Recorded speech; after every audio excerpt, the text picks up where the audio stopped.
YS Bharati TDP media సంస్థలకి నోటీసులు ఇచ్చారని దెబ్బకి దిగొచ్చి క్షమాపణలు చెప్పక తప్పలేదు అంటూ వైసీపీ సానుభూతి పరులు కొన్ని స్క్రీన్ షాట్లు మీమ్స్ షేర్ చేసుకుని సంబరపడడం కనపడుతోంది. అవి చూసినప్పుడు అవునా ఇంత అల్ప సంతోషులా అని అనిపించింది నాకైతే. సరిగ్గా ఇదే టైంలో టీడీపీ మీడియా వ్యూహాత్మకంగా జగన్ బెయిల్ మీద బయటకు వచ్చి 12 ఏళ్లు అంటూ ఫ్రంట్ పేజ్ లో వ్యూహాత్మక కథనాన్ని తెర మీదకి తీసుకొచ్చింది. అట్ ద సేమ్ టైం ఒక ఇంపార్టెంట్ డెవలప్మెంట్ గురించి అసలు ప్రస్తావనే చేయలే. ఈ మూడు అంటే భారత నోటీసుల ఇంపాక్ట్, రెండోది జగన్ బెయిల్, మూడోది అసలు ముఖ్యమైన మరో అంశాన్ని తెర మీద కనపడకుండా చేసే ప్రయత్నం చేయటం. ఈ మూడు చూస్తే వైసీపీ రాజకీయంలో జగన్ గాని వైసీపీ గాని లాజిక్ ఎక్కడ మిస్ అవుతున్నారో, అసలు ఏం డెఫిసిట్ ఉంది వీళ్ళ దగ్గర అనే విషయం క్లియర్ కట్ గా అర్థమవుతుంది. ప్రత్యర్థుల్ని నిలువరించడంలో గానీ, బ్యాక్ ఫుట్ కి నెట్టడంలో గానీ, ప్రత్యర్థుల కాళ్ల కింద భూమి కదిలిపోయే స్థాయిలో దెబ్బ కొట్టడంలో గానీ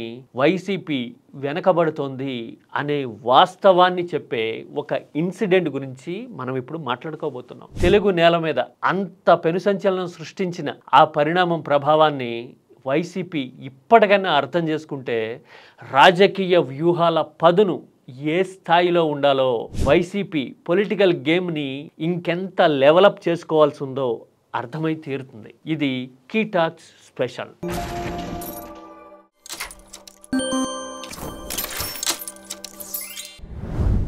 ప్రత్యర్థిని క్లినికల్ గా చేతికి మట్టంటకుండా దెబ్బ కొట్టడం ఎలా? ఒక ఎత్తుగడేస్తే ప్రత్యర్థి వెన్నులో వణుకు పుట్టి కాలు కింద భూమి కదిలిపోయేలాగా చేయడం ఎలా? ఎదురుదాడి చేయడం కాదు, కనీసం ఆ మాట ఎత్తడానికి కూడా సంకోచించి సంశయించి బ్యాక్ ఫుట్ లోకి వెళ్ళిపోయేలాగా చేయడం ఎలా అనేది ఒక ఘటన తెలుగు నేలకి రుచి చూపించింది. అదే ఓటుకి నోటు కేసు. దాదాపు 10 ఏళ్ల కిందట జరిగిన పరిణామం అది. ఆ దెబ్బతో అసలు ప్రత్యర్థి రాజకీయాన్ని కకావికలం చేసిన ఘనత ఖచ్చితంగా కేసీఆర్కే దక్కుతుంది. నువ్వు ఒక రాష్ట్రంలో అధికారంలో ఉండొచ్చుగాక, కేంద్రంలో భాగస్వామి కూడా అయ్యుండొచ్చు, మంది మార్బలం ఎంతైనా ఉండొచ్చు, మీడియా కవచం 100కి 100% నీ చుట్టూ కమ్ముకుని ఉండొచ్చు. ఇవన్నీ ఉన్నా గానీ అసలు ఎవ్వరూ నోరెత్తలేని సిచ్యువేషన్ రావడాన్ని ఓటుకి నోటు అనే ఇన్సిడెంట్ తెలుగు నేలకి చూపించింది. అంతే కదా, కేసీఆర్ మీద మీడియా ఎదురుదాడి చేయలేకపోయింది, కేంద్రం నేరుగా ప్రకటన చేయడానికి కూడా సాహసించలా.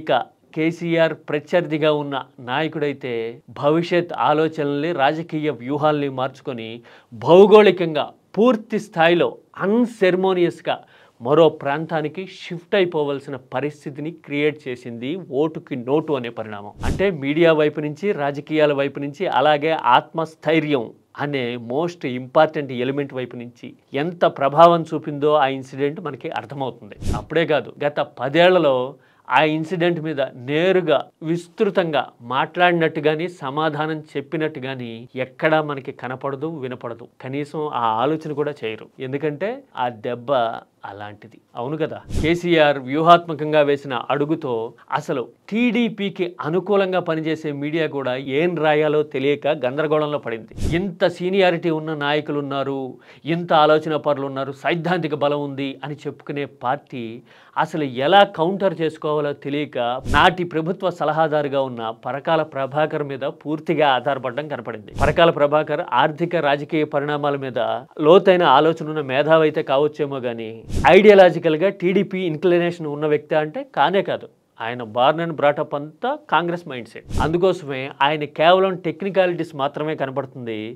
ఏం చెప్పాలో తెలియని గందరగోళం టీడీపీలో ఉంది అని ఆ పరిణామాలన్నీ ఎక్స్పోజ్ చేసినాయి. ఆ తర్వాత కొందరు రాజకీయ ప్రముఖులతో అన్న అప్పుడు ఏమైంది అని మాట్లాడితే, అన్న జరిగింది ఇది అని వాళ్ళు చెప్పిన విషయాలు చూసిన తర్వాత అవునా ఇంత అనాలోచితంగా వ్యవహరించారా అని నాకు పర్సనల్గా ఆశ్చర్యం వేసింది. ఆ ఇన్సిడెంట్స్ని, ఆ పేర్లని ఎందుకు కోట్ చేయట్లేదంటే, ఉభయ రాష్ట్రాల్లోనూ ఉన్నత పదవుల్లో ఉన్నప్పుడు అలా చెప్పడం భావ్యం కాదు కాబట్టి ఇక్కడ రివీల్ చేయట్లా.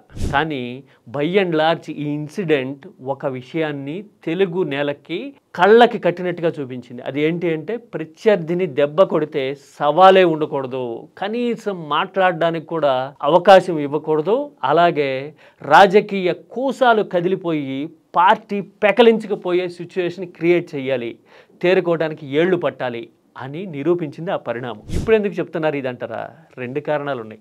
ఒకటి, ఈ కేసులో నిందితుడిగా ఉన్న ముత్తయ్య సుప్రీంకోర్టులో ఒక పిటిషన్ వేశారు. ఆ విషయాన్ని టీడీపీ మీడియా ప్రస్తావించినట్టు నాకు ఎక్కడా కనపడలా. సాక్షి మీడియా మాత్రం ప్రముఖంగా రాయడం కనబడుతోంది. ఇది మీరు స్క్రీన్ మీద చూస్తూ ఉన్నారు కదా.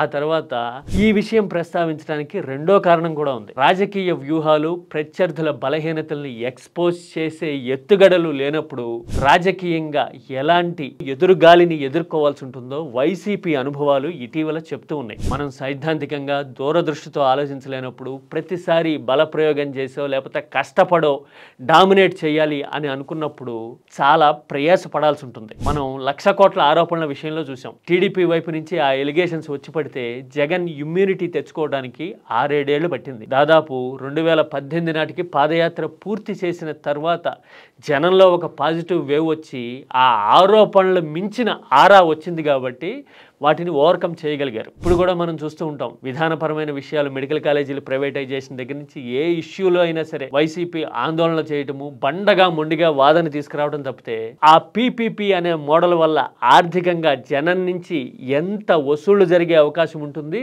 దాని ఇంపాక్ట్ ఒక 5 ఏళ్ల కాలంలో రాష్ట్రం మీద ఎంత పడుతుంది అనేది జనానికి అర్థమయ్యేలాగా చెప్పలేకపోవడం ఇప్పుడు కళ్ళ ముందు కనపడుతూ ఉంది. అంటే వైసీపీ ఒక్కటే చేస్తుంది, రాజకీయ ఆరోపణలు బలంగా ఢీ కొట్టాలనే ఎత్తుగడలు ఈ రెండే ఉంటాయి. అంతే తప్పితే ఇంటెలిజెంట్గా ప్లాన్ చేయటము, ఫ్యూచరిస్టిక్గా ఒక దూరదృష్టితో కూడిన విధానాలని అమలు చేయలేకపోవడం అనేది వైసీపీలో నాడే కాదు ఇప్పుడు కూడా ఉంది. వేరాజ్ కేసీఆర్ లాంటి రాజకీయ నాయకుడైతే గనక తెలివిగా ప్లాన్ చేసిన విషయం ఓటుకు నోటుతో అర్థమైతే గనక అంతకు ముందే మీడియా పరంగా కూడా స్పష్టమైన విభజన రేఖ తీసుకొచ్చి తనకి అనుకూలుగా ముద్రపడిన కొన్ని వర్గాల చేత కొన్ని మీడియా హౌస్లు టేకప్ చేయించడం అనేది 2014 తర్వాత కనపడిన చరిత్ర. ఇలాంటి కుషన్ కానీ ఇలాంటి వ్యూహాలు కానీ వైసీపీ చరిత్రలో కానీ జగన్ రాజకీయ అడుగుల్లో కానీ మనకి ఇప్పటి వరకు కనపడవు. ఇది అసలు మేజర్ డెఫిసిట్. మరి సైద్ధాంతికంగా దూరదృష్టితో ఆలోచిస్తే ప్రత్యర్థిని ఎలా వ్యూహాత్మకంగా దెబ్బ కొట్టొచ్చు